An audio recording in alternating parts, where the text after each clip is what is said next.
everybody? It's JetsCentral coming back with another video, and I feel like I could speak for a lot of Jets Nation when I say that yesterday was definitely a whirlwind, right? Yesterday was obviously the trade deadline, and the Jets were definitely in the headlines, right? First, we had the whole Le'Veon Bell thing that kind of came out earlier in the day. The Chiefs and the Texans reached out to the Jets to pursue Le'Veon just to see what's good with the situation, possibly seeing if the Jets would part ways with him.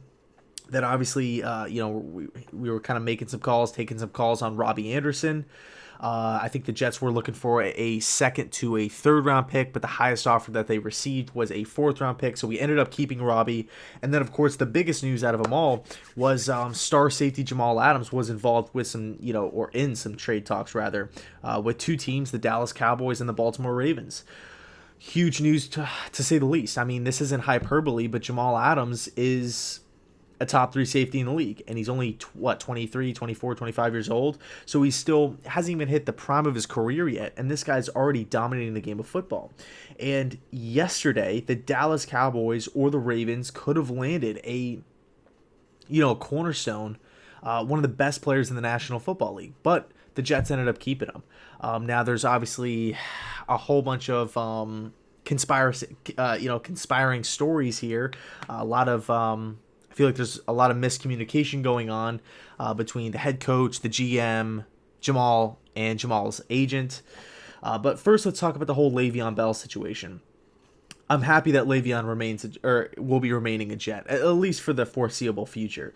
He came out on, I think it was on his Instagram and Twitter, came out with a little video just basically preaching some patience to not only the Jets fans, but to the his teammates as well, which is pretty encouraging.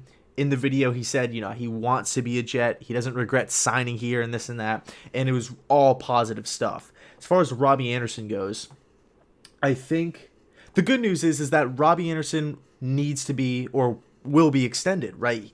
That's what Joe Douglas told us yesterday.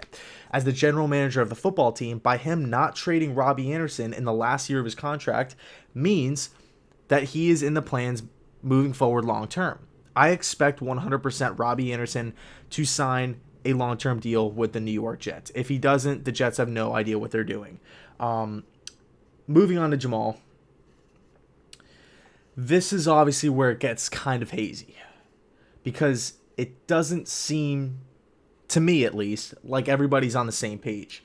We have Joe Douglas on one side of the spectrum, and then we have Jamal and his agent on the other side of the spectrum.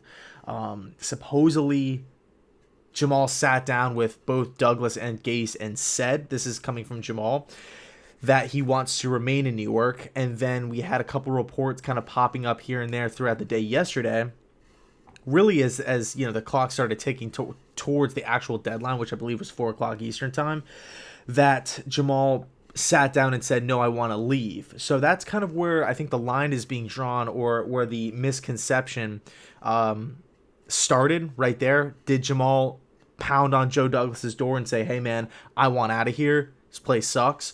Or did he go into the office and say, hey, I want to be a part of the be a part of the ride. I want to be here long term, and I want to be in New York. What really went down, nobody will ever know, except for the people that were involved, obviously. But we have two different sides of the story. I think Jamal Adams, so far throughout his NFL career, he's one of my favorite players in the league. I think he's not only a great leader, but a great he provides a lot of pride, a lot of heart, a lot of courage on the defense side of the football. I love Jamal. He flies around the football field. He's great in the box. Fantastic young player in the league. I'm so happy we didn't trade him, even though it could have kickstarted the rebuild, by acquiring some top-end picks from Dallas or Baltimore, whoever it was, was going to be. But at the end of the day, I'm happy that we kept Jamal. But here's the thing moving forward. Okay, here's the thing. We got to get this thing. If I'm Joe Douglas, I got to get Jamal Adams into the office right now, immediately. That should have been the first order of business this morning. Get him into the office, explain what went down, and iron out the kinks. Jamal Adams is not Antonio Brown. He is not going He's not some guy that's just like a complete loose cannon. He's been loyal to the Jets his whole career. And I can understand the frustration from Jamal because arguably his rookie year, that was the best team we had. And that, drafting Jamal Adams, that was starting, he preached a lot of, culture change and stuff like that. But we are so much worse today than when we drafted Jamal at 6 a couple years ago. So I can understand the frustration from Jamal's point of view, for sure, especially coming from LSU, coming from his high school days in Texas, a guy that's done nothing but win. Obviously, he's faced a lot of adversity thus far throughout his NFL career, but needless to say, I'm happy that he's on the team. I'm happy that he's going to remain a Jet. Now, like I was alluding to before, if I'm Joe Douglas, I'm bringing Jamal into my office, having a one-on-one conversation. Don't let Adam Gase in the meeting. There's no point to it. Sit down with Jamal, be honest with him, and iron out the kinks. Iron out the details. Get everything out on the table and just be honest. I want Jamal to be honest with Joe. I want Joe to be honest with Jamal so they can move forward in a healthy long-term relationship. I know that sounds kind of weird, but that's what it is. How can you expect Jamal Adams and Joe Douglas to be on the same page when they just don't talk? I mean, and this is the thing that I've never really understood with football. Jamal Adams is a New York Jet. And this is just one example, so hear me out. Jamal Adams is a New York Jet. Joe Douglas is the general manager of the New York Jets. He is not the general manager of the Dolphins. He is not the general manager of the Browns or the Bengals or the Ravens. He is not still employed by Philly. He's a Jet. Jamal Adams is a Jet. Why beat around the bush? Why not be honest? Everybody's on the same team here. Literally, everybody's on the same team. The goal of a football organization is to win games. I know for some teams, it's to get fans in the stadium. But the main goal, the goal that should be, what's spearheading every decision made by an organization, is to win games and to prepare for the long term. What can help us, get success early and then sustain that through the long term?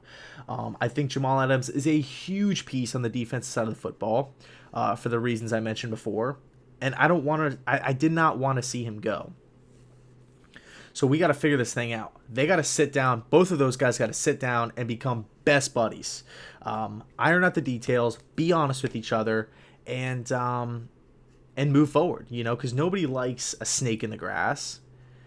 And that was kind of the reputation that I was getting from the whole Colecchio Assembly situation with the blank MRIs and not proceeding with the surgery and stuff like that. Granted, I don't think I have all the details. I don't think we as fans have all the details here.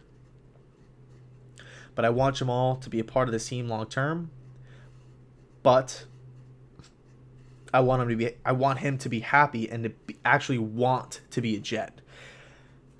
And I feel like that starts with Joe Douglas and sitting down with him and meeting with him. As far as Adam Gase goes, I don't even want to talk about him. It's just embarrassing at this point. Didn't bring it up in the just pretending like it never happened. I don't like that. Just continuing to say, oh, we're on to Miami and stuff. And I guess you could say, as a head coach, what else are you supposed to do except for prepare for the upcoming game? You can take a minute or two just to address the situation. In my eyes, I mean, the head coach needs to be a leader. You're not just some play caller. You're not just some offensive coordinator. You're the face of the team. You're the head coach. You're higher up than a Greg Williams. You're higher up than a Dow Loggins. You're higher up than a Sam Darnold. You're higher up than a Jamal Adams. I feel as though the head coach needs to take some accountability, needs to shed some light on situations like these, and you can't just leave not only the fans and the players, but the media as a whole just in the dark and just treat them with disrespect, with not looking people in the eyes and just, continuing to mutter out these short answers. It's just disrespectful in my opinion. And I'm not saying he has to be some extroverted guy. He doesn't have to be Rex Ryan or Doug Peterson or, some of these other outspoken head coaches. I'm not saying that in the least. Because, look at Andy Reid, look at Bill Belichick. They're kind of along the same lines of a soft-spoken individual. Marvin Lewis was always soft-spoken as well. Nothing wrong with being soft-spoken, but I just want to see a little bit more leadership from Adam Gase. I mean, we're a 1-6 football team right now, 1-6 football team, and it just seems like we have no answers. So I'll leave it there. Let me know your thoughts down below in the comment section regarding yesterday. Quite frankly, it's water under the bridge, but I felt as though it needed to be talked about, kind of in a whole. So I'll leave it there. Let me know your thoughts, and as always, thanks so much for watching, and go Jets.